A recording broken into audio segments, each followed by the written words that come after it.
খেলে বাথরুম হয় না, তাহলে সেই হিসাবে বোঝা গেল তাদের উপকার, নাহলে তো সে বাথরুম আজকে মরেই যাবে। কথা কর না, ঠিক না? তো তারা আশরাফ আলী থানভী রহমাতুল্লাহ আলাইহি বলেন, বিড়ি খাইলে অপকার হয় দুইটা। কয়টা? দুইটা। এক নম্বর যেটা, বিড়ি খাইলে যক্কা হয়। কথা কয়, বিড়ি খাইলে কি হয়? আরো যে কত কিছু হয় এটা তো শেষ নাই। মোটামুটি একটা আশরাফ আলী থানভী রহমাতুল্লাহ আলাইহি কথা আপনাদেরকে শোনাচ্ছে। আচ্ছা, আপনাদের বুঝতে কোনো অসুবিধা হচ্ছে? তাহলে বিড়ি খাইলে যক্কা হয়, আর বিড়ি খাইলে যে বিড়ি বেশি খাবে, খেয়েছে বিড়ি খাবে, ওর ঘরে চোরও আসবে না, ওই ব্যক্তিদের কুত্তায় কামড়াবে না। কয়টা উপকার? কয়টা? বিড়ি খেয়েছে খাইলে দুইটা উপকার। একটা হলো ওই ঘরে চোর আসবে না, আর দুই নম্বর কয়টা? কুত্তায় কামড়াবে না। আপনারা মনে হয় আমার ওয়াজ বুঝতেছেন। বিড়ি খাইলে উপকার কয়টা? দুইটা। ক্ষতি কয়টা? যক্কা হয়। কি হয়? যক্কা হইলে মাঝে মাঝে সাইনবোর্ডে দেখতে পাওয়া যায়, যক্কা হইলে রক্ষা নাই। কথা বলুন, ঠিক কি না? তো বিড়ি খাইলে অপকার কোন পক্ষে আমি বলি, উপকার আছে দুইটা, আর ক্ষতি হলো এক নম্বর, তার যক্কা হয়। কি হয়? আচ্ছা, আমি যে এইভাবে বলছি, এই দোকানের আশপাশে মানুষ শুনছে কিনা? কথা কয় না। আপনারা কি সবাই শুনতেছে না? বিড়ি খাওয়া বন্ধ আছে, একটা টান যে দেশে আর একটা টান দেওয়ার জন্য। আবার কিছু বিড়িখোর আছে, হুজুর যদি পাশে বসে, চিন্তা করে হুজুর আবার আসলো কেন, আমরা নয় চা খাই, হুজুরা কি চা খায়? আসে না নাই? হুজুরা চা খাবে কেন? এই নামাজের টাইম হে খালি মসজিদে থাকবে, আমরা বিড়ি খাচ্ছি, আমাদের খাইতে দিই, এখানে এসে বসছে কেন? আসে না নাই? তাহলে বিড়ি খাইলে উপকার হলো দুইটা। বলবো? কথা কয় বলেন। বলবো? এক নম্বর, বিড়ি খাইলে ঘরে চোর আসে না। কি কারণে চোর আসে না বলবো? এই কথা কোনটাকে বলবো? বিড়ি খাইলে যক্কা হয়, সারা রাত ধরে কাশতেই থাকে। চোর এসে দেখে কি, আই হাই আমার ঘুমায় নাই, সারা রাত ধরে কাশতেছে। ওর ঘরে চোর আসার পরে দেখো তো ঘুমায় নাই, আমি যদি ঢুকে আমার তো দেখে বলবে, চোর ওই ঘরের থেকে যায়। এক নম্বর, বিড়ি খাইলে উপকার কয়টা? দুইটা। ঘরে চোর আসে না, আর কুত্তায় কামড়ায় না। বলবো আর একটা কথা, কোনটা বলবো?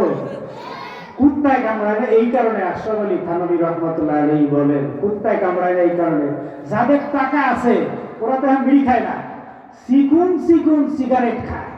চিকুন চিকুন, আমি এইগুলো কোনোদিন দেখি নাই, তবে বড় লোকের কাছে মাঝে মাঝে দাঁড়ালে বোঝা যায়, বড় লোক দামি দামি সিগারেট বের করে, আর চিকুন চিকুন আগের থেকে অনেক মোটা ছিল, এখন কিন্তু সিগারেট চিকন বানাইছে, মেডিসিন বেশি দিয়েছে, গিরানি আলাদা।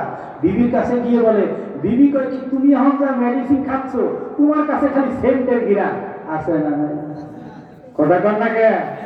আমি মনে হয় মিথ্যা বলতেছি।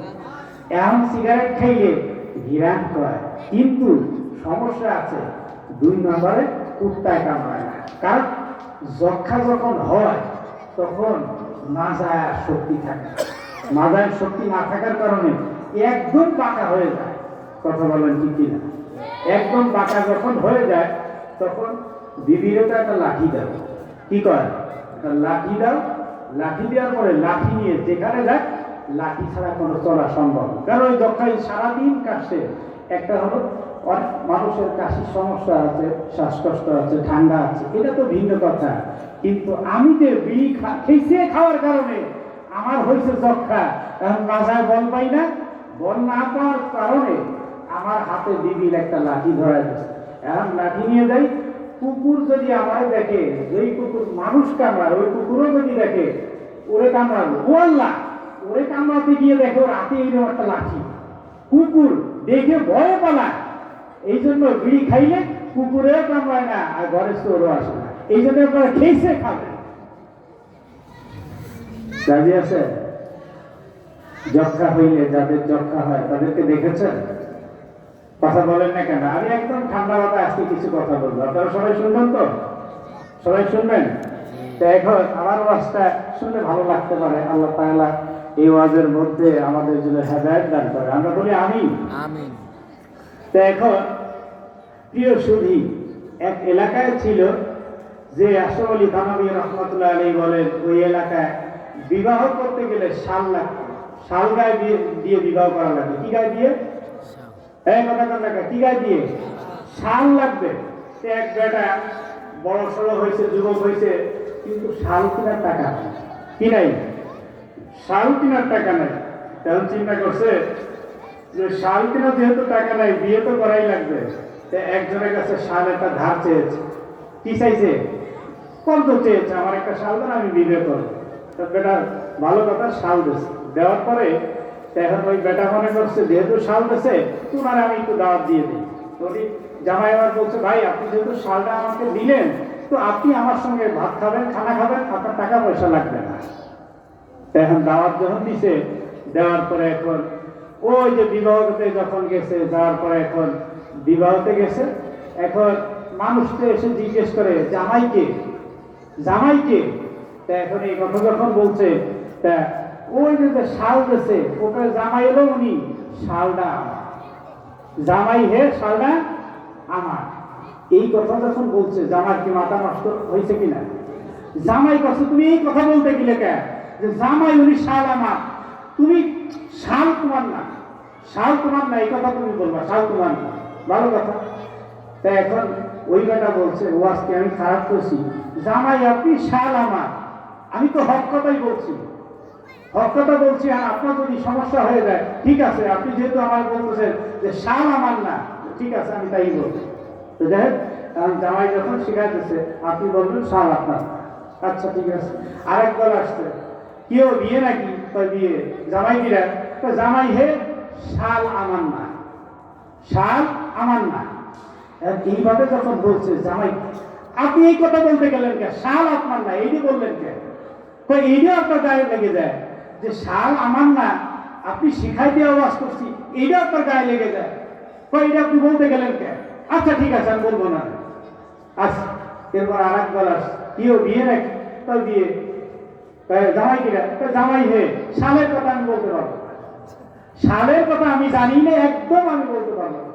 জামাই আবার আপনি এই কথা বলতে গেলেন কে? শালের কথা আমি বলতে পারবো। আমরা তো বড় বিপদে আছি। মনে করেন আমরা যাই বলি সেইটাই আপনাদের গায়ে লেগে যায়। কথা বলে ঠিক কিনা? কারণ আমরা যদি বলি এই বেনামাজিরা সব জাহান্নামে যাবে, আপনারা আমরা কি বেনামাজি নাকি? ঈদের নামাজ তো পড়ি। কথা বলেন ঠিক কিনা? তা আমরাও বলি আপনারা ঈদের নামাজ তো পড়েন, কোন পক্ষে বছরে একত্র নামাজি আপনি। কথা বলেন ঠিক কিনা? প্রিয় সুধী, আজকে সমাজ বিভক্ত, সমাজের কোথাও দিন নাই। আজকে এই জমিন থেকে দিনকে মুছে ফেলা সহ ষড়যন্ত্র চলছে। কেউ তো আছে এই জমিন থেকে আল্লাহর আযানের আওয়াজকে স্তম্ভিত করে দিতে চায়, কেউ আছে এই জমিন থেকে কোরআন সুন্নাহর আওয়াজকে দমিয়ে দিতে চায়। আমি দেখেছি অনেকে আছে কোরআনের গায়ে আগুন লাগিয়ে ডাস্টবিনে ফেলে দিতে চায়। অনেক নাস্তিক বেঈমানেরা কোরআনের পৃষ্ঠাগুলি ছিঁড়ে ছিঁড়ে পায়ের নিচে পৃষ্ঠ করে ফেলে দিতে চায়। মনে রাখবেন মুসলমানেরা, এ জমিন আল্লাহ, এ দেশ মুসলমানদের দেশ, এ দেশ গাউস কুতুবের দেশ, পীর মাশায়েখের দেশ, ওলি আব্দালের দেশ, আলেম উলামার দেশ, মাদ্রাসা মসজিদের দেশ, আযান ইকামতের দেশ, কোরআন সুন্নাহর দেশ। এই দেশের ভিতরে যদি কেউ কোরআন সুন্নাহর বিরুদ্ধে কথা বলে, এই দেশের বিরুদ্ধে যদি কেউ আল্লাহ এবং রাসূলের বিরুদ্ধে কথা বলে, তার অস্তিত্ব এই দেশে, এই সমাজে খুঁজে পাওয়া যাবে না। কথা বলেন না কেন? আজকে সমাজ বিষাক্ত, সমাজ থেকে দিনকে মুছে ফেলে দিতে চায়। প্রিয় সুধী, এই জমিন আল্লাহ, এই জমিনে একমাত্র শুধুমাত্র কেবলমাত্র হুকুম চলবে আল্লাহ, আল্লাহ এবং রাসূলের বিবর্জিত কোন সংস্কৃতি, কোন কালচার এই জমিনে যদি কেউ প্রতিষ্ঠা করতে চায়, তাহলে মনে রাখবেন এখনো আল্লাহ প্রেমিক, রাসূল প্রেমিক, কোরআন প্রেমিক ইসলাম প্রেমিক হাজারো মুসলমান জিন্দা রয়েছে, তাদের সামনে কোরআন সুন্নাহর বিরুদ্ধে কোনো কিছু প্রতিষ্ঠা করতে চায়, তারা কোনো কিছুই প্রতিষ্ঠা করতে পারবে না। কথা বলুন ঠিক কিনা? আপনার বুঝতে অসুবিধা হচ্ছে? প্রিয় সুধী, আমি আপনাদের সামনে বলতে চাই, তাহলে এই জমিনটা আল্লাহ, এই জমিনে হুকুম চলবে কার? যখন এই জমিনে আল্লাহ হুকুম চলবে, তখন একজন দরিদ্র সেও না কেউ থাকবে, একজন প্রভাবশালী সেও চিন্তা করবে আমার পাশে দরিদ্র ভাই আছে, তার পাশে গিয়ে দাঁড়াই। এই আদর্শ আমাদের তৈরি হয়ে যাবে। কথা বলুন ঠিক কিনা? আল্লাহর গোলাম, এই আদর্শ যদি আমরা কায়েম করতে চাই, এক নম্বর আমাদের করা লাগবে, নবীজি যেই তরিকায় গিয়েছে ওই তরিকায়, ওই রাস্তায় আমাদের যেতে হবে। জোরে জোরে বলুন ঠিক কিনা? এর বিকল্প কোন রাস্তায় গিয়ে আমাদের লাভ নাই। কথা বলুন ঠিক কিনা? আমি আপনাদের কাছে দুইটি প্রশ্ন করতে চাই, আপনারা প্রশ্ন যদি জবাব দিবেন, সকলে বলেন জবাব দিয়ে রাজি আছেন? আজকে যেহেতু একটা প্রোগ্রাম, তো আমি দুইটি প্রশ্ন করার পরে আমার আলোচনার দিকে আমি যাবো ইনশাআল্লাহ। সবাই বলেন ইনশাআল্লাহ। আপনাদের কাছে আমি জানতে চাই, আপনারা মানুষ কি না? সবাই বলেন মানুষ। বুঝলেন কিভাবে? কথা কয় না। বুঝলেন কিভাবে আপনারা যে মানুষ? সবাই তো আমার দিকে তাকায় আছে, আপনারা যে মানুষ এইটা বুঝলেন কিভাবে? কথা কয় না। আজকে দেখেন, সবসময় প্রেম ভালোবাসা যদি করতে হয়, এক পক্ষ থেকে প্রেম ভালোবাসা হয় না, ও পক্ষ দুইটাই লাগে। কথা বলেন ঠিক? আপনারাও কথা বলবেন, আমিও কথা বলবো। আজকে আমরা আলোচনা বসেছি, মশওয়ারা, আমরা আলোচনা করতেছি আমাদের যে ভুল ত্রুটি আছে, আমরা সবাই হেদায়েতের পথে থাকতে চাই। কথা বলেন ঠিক না? তাহলে আমি জিজ্ঞেস করছি, আপনারা মানুষ কি না? আপনারা কেউ কোনো কথা বলছেন, তার মানে আমি বলছি যে আপনারা কেউ কিছু বলবেন না, তার মানে আপনাদের উদ্দেশ্য হুজুর আপনিই বলেন। কথা বলেন ঠিক না? তাহলে আমি জানতে চাই যে আপনারা বলবেন এইটা যে আমাদের হাত আছে, পা আছে, পঞ্চ ইন্দ্রিয় আছে, দেখতে মানুষের মতো, তাই আমরা মানুষ। কথা বলেন ঠিক না? এর বিকল্প কোনো কিছু আছে? আল্লাহ পাক কোরআনে বলছে, উলাইকা কাল আনআম, কিছু মানুষ আছে তারা চতুষ্পদ জন্তুর থেকে আরো নিকৃষ্ট। আছে না নাই? এদিকে আছে না নাই? প্রিয় সুধী, অনেক প্রাণী আছে, তাদের হাত আছে, পা আছে, পঞ্চ ইন্দ্রিয় আছে, দেখতে মানুষের মতো, কিন্তু তাদের কালছা, তাদের ব্যবহার অনেক সময় কুকুরের থেকে আরো নিকৃষ্ট। কথা বলেন না কেন? প্রিয় সুধী, এই সমাজে, এই দেশে অনেক মানুষ আছে দেখতে মানুষের মতো, কিন্তু তাদের সামাজিক ব্যবহার আর কালচার অনেক সময় আমাদের সমাজের নিকৃষ্ট প্রাণী কুকুরের চাইতে আরো বেশি খারাপ। ঠিক কথা বলেন না কেন? আমাদের তো মানুষ হতে হবে। প্রিয় সুধী, তাহলে মানুষ কাকে বলা হয়? মানুষ যদি হতে হয়, আদর্শগত দিক দিয়ে থাকতে হবে আল্লাহর তাওহীদ আর রাসূলের রিসালাত। পায়ের তালুক থেকে নিয়ে মাথার মগজ পর্যন্ত থাকতে হবে আল্লাহ এবং রাসূলের তরিকায়। নিজের জীবনকে সাজাতে হবে এবং চলতে হবে আল্লাহর হুকুম মতো। তাহলেই বোঝা যাবে আমি আর আপনি একজন মানুষে পরিণত হয়েছে। কথা বলেন না কেন? প্রিয় সুধী, বোঝার জন্য বলছি। আমরা এখানে দীর্ঘক্ষণ আমি সময় দিব, আপনারা সময় নেবেন। প্রিয় সুধী, তাহলে আমার মাথা থেকে পা পর্যন্ত রাসূলের আদর্শ নাই, রাসূলের তরিকা নাই, আল্লাহর হুকুম বাস্তবায়নের কোনো চেষ্টা আমার মধ্যে নাই, অথচ দাবি করেছি আমিও একজন মানুষ। প্রিয় সুধী, আপনার কাছে আমার জিজ্ঞাসা, আপনি যদি বলেন আমি একজন মানুষ, আমার নাক আছে এই জন্য আমি মানুষ, অথবা আপনার কান আছে এই জন্য আপনি মানুষ, আপনার চোখ আছে এই জন্য আপনি মানুষ যদি দাবি করেন, আমি আপনার কাছে জিজ্ঞেস করি, একটা পশুর কান আছে না নাই? জোরে বলেন না কেন? একটা বাঘের কান আছে না নাই? একটা কুকুরের চোখ আছে না নাই? তাহলে বোঝা গেল যে কোনো প্রাণী, এমন কোনো প্রাণী নাই তার কান নেই। অধিকাংশ প্রাণী কান, চোখ, নাক, মুখ সবগুলোই আছে, আছে না নেই? তাহলে যদি এইগুলোর নাম মানুষ মনে হয়, তাহলে তাদেরকে মানুষ বলতে হবে। কিন্তু তাদেরকে কেন বলি না? আমাদের কাছে একটা বিবেক আছে, আছে না নেই? খুব লক্ষ্য করুন প্রিয় সুধী, আমাদের মধ্যে একটা বিবেক আছে। আমি আপনার কাছে জিজ্ঞেস করি, একটা কুকুরের পানি পিপাসা লেগেছে, লাগার পরে এই কুকুরটাকে যদি বলা হয় যে খুব পানি পিপাসা, খুব কাঁপাচ্ছে, পানি ছাড়া তার বাঁচবার কোনো ব্যবস্থা নেই, জীবন বেরিয়ে যাচ্ছে, তখন তাকে যদি বলা হয় ওই জায়গায় একটা টিউবওয়েল আছে, তুমি ওখান থেকে পানি পান করে আসো, কুকুর কি আপনার কথা যাবে? কথা বলেন, যাবে? যাবে না। আচ্ছা, আমি আপনার কাছে জিজ্ঞেস করি, আপনাদের কারোর মধ্যে যদি খুব পানির পিপাসা লাগে আর আপনাকে যদি আমি বলি ওই যে অমুক জায়গায় একটা বাড়ি আছে, বাড়ির পাশে একটা টিউবওয়েল আছে, ওইখান থেকে পানি পান করে আসে, তাহলে আপনি যাবেন কিনা? তাহলে বোঝা গেল আপনার মধ্যে একটা বিবেক বলতে, একটা জ্ঞান বলতে একটা জিনিস আল্লাহ আপনাকে দান করেছে। কথা বলেন ঠিক কিনা? আজকে আমি আর একটু ক্লিয়ার করি, একটা মানুষ বিবেক দিয়ে, যেই মানুষটা পশু হিংস্র হয় কয়েকটি কারণে। একটা হলো পশু খুশি হয় কি কারণে? পশু খুশি হয় তার যখন যৌন চাহিদা হয় সেটা মেটাতে পারলে সে খুশি হয়ে যায়, এক। দুই, তার যখন ঘুমের প্রয়োজন হয়, তার যখন ঘুমাতে দেওয়া হয় সে খুশি হয়ে যায়, এনাফ। তার যখন খাবারের প্রয়োজন হয় তাহলে তাকে পরিপূর্ণ খাবার দেবেন, একটা পশু খুশি হয়ে যায়।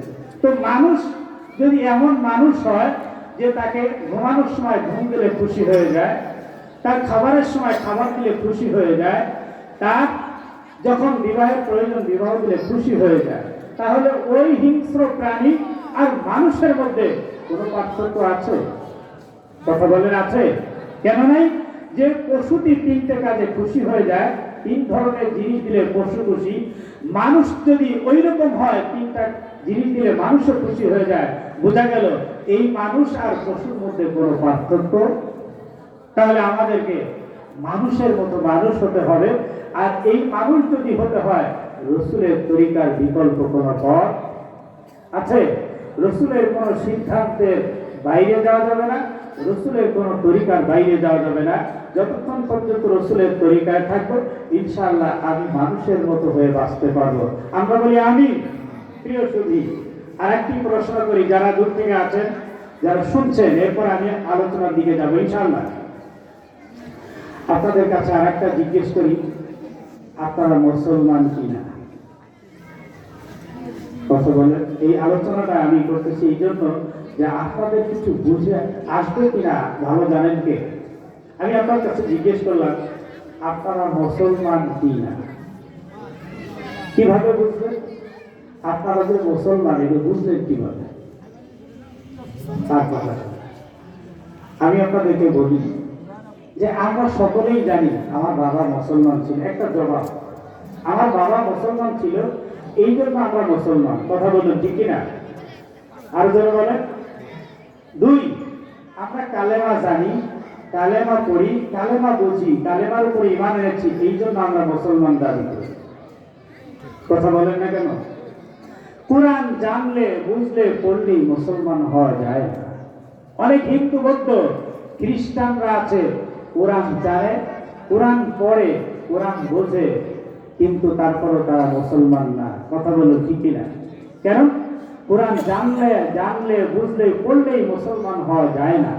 তার কারণ যে এই কোরআন তার আদর্শগত দিক দিয়ে নাই আল্লাহর তাওহীদ আর রসুলের রিসালত না থাকার কারণে তারা জানলে, বুঝলেও, পড়লেও মুসলমান হতে পারবে না। কথা বলুন ঠিক কিনা? প্রিয় সুধী, আমি আর একটা কথা আপনাদেরকে বলতে চাই। ইসলামিক ইউনিভার্সিটি অনেকেই পড়েছেন অথবা পড়ে, Islamic studies, Islamic history, Islamic ফ্যাকাল্টিতে ছেলেরা পড়াশোনা করে। ইসলামিক ফ্যাকাল্টিতে যেসব ছেলেরা পড়াশোনা করে, মুসলমান ছেলেরা, তার পাশাপাশি অনেক ছেলেরা আছে হিন্দু, বৌদ্ধ, খ্রিস্টান ছেলেরা, তারাও ইসলামিক ফ্যাকাল্টিতে পড়াশোনা করে। তো পড়াশোনা করার পরে তারা কোরআন থিসিস করে, তারা কোরআন গবেষণা করে, রসুলের জীবনী অ্যানালাইজ করে, পিএইচডি করে, ডক্টর হয়। আমি জানতে চাই, হিন্দু, বৌদ্ধ, খ্রিস্টানের ছেলেরা তারা যে কোরআন গবেষণা করলো, তারা কোরআন থিসিস করলো, রসুলের জীবনী অ্যানালাইজ করলো, পিএইচডি করলো, ডক্টরের ডিগ্রি নিল, কিন্তু তারা কোরআন জানেও বেশি, তারা কোরআন পড়ছেও বেশি, বুঝছেও বেশি, কিন্তু তারা মুসলিম? তারা মুসলিম না। কেন তারা মুসলিম না? তারা কিন্তু তোমার আমার থেকে কোরআন জানেও বেশি। জানে কি না? তারা কোরআন পড়াশোনা করে, তারা কোরআন পড়ছে, তারা কোরআন বুঝছে, কিন্তু তারপরও তারা মুসলমান না। কারণটা কি? কারণ হলো কোরআন জানলে বুঝলেই মুসলমান হওয়া যায় না। কালেমা জানলে বুঝলে পড়লেই মুসলমান হওয়া যায় না। আদর্শগত দিক দিয়ে থাকতে হবে আল্লাহর তাওহীদ আর রসুলের রিসালত। আমার চলাফেরা হচ্ছে কাফের মুশরিকের সাথে, আমার চলাফেরা হচ্ছে কাফেরদের ভঙ্গি আঙ্গিনা আমি পড়াশোনা করি, ভঙ্গি আঙ্গিনা আমি ওইভাবে বড় হচ্ছি। আমার মেয়েরা আজকে ছোট্ট প্যান্ট পরে ঘুরে বেড়াচ্ছে, আমিও দাবি করেছি আমি মুসলিম। কথা বলুন, আছে না নেই? আর যারা বলে আছে না নেই? অনেক আজকের আধুনিক বিজ্ঞান কি বলে, আজকের আধুনিক সমাজ কি উপহার দিচ্ছে তার ছেলে মেয়েদেরকে।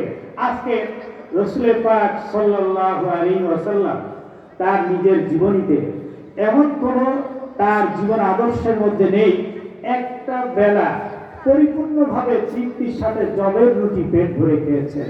প্রিয় সুধী, আমি আপনাদের কাছে একটি প্রশ্ন ছুড়ে দিতে চাই। রাসূল পাক তার নিজের জীবনীতে এমন কোন ইতিহাস পাওয়া যায় না যে একটা বেলা তিনি তৃপ্তির সাথে পেট ভরে খানা খেয়েছেন। তো আমরা তো আজকে আধুনিক বিজ্ঞান পেয়ে আধুনিক হয়ে আমার ছেলে মেয়েদেরকে রসুলের আদর্শ, রসুলের লেবাস থেকে বিচ্ছিন্ন করে আমার ছেলে মেয়েদেরকে আমরা কি পড়াই? ছোট্ট ছোট্ট জামা আর ছোট্ট ছোট্ট প্যান্ট পরা আমার মেয়েদেরকে। আপনি বসুন্ধরা ফিউচার পার্কে যান, আপনি যান বসুন্ধরা সিটিতে যান, আপনি বাংলাদেশের যত আধুনিক শহর আছে এই শহরের ভিতরে যান, আপনার ছেলেমেয়েরা, আমার ছেলেমেয়েরা আজকে আধুনিকতার মধ্যে উঠার পরে আমার ছেলেমেয়ের আজকে সেই রসুলের আদর্শ নেই। অথচ আমি তাহাজ্জুদের নামাজও পড়ি, আমার মেয়ে সকালবেলা কলেজে যাচ্ছে, কি অবস্থায় যাচ্ছে এটা কিন্তু আমরা কখনোই টেনশন করি না, এই সংকল্প আমরা করতেও চেষ্টা করি না। রসুল কিভাবে শিক্ষা দিলেন, আমি কোন রাস্তায় আছি। যুবকদেরকে বলতে চাই, বাবা মাদেরকে বলতে চাই, তোমার সন্তানকে ফিরাও, জাহান্নাম থেকে বাঁচাও, তোমার ছেলেকে ফিরাও, জাহান্নাম থেকে বাঁচাও, তোমার ভাইকে ফিরাও, জাহান্নাম থেকে বাঁচাও, তোমার বন্ধুকে ফিরাও, জাহান্নাম থেকে বাঁচাও, প্রাইম মিনিস্টারকে ফিরাও, জাহান্নাম থেকে বাঁচাও। এটা তোমার আমার দায়িত্ব। কথা বলুন ঠিক কিনা? প্রিয় সুধী, আপনাদের বুঝতে অসুবিধা হচ্ছে? তাহলে অথচ আমি দাবি করে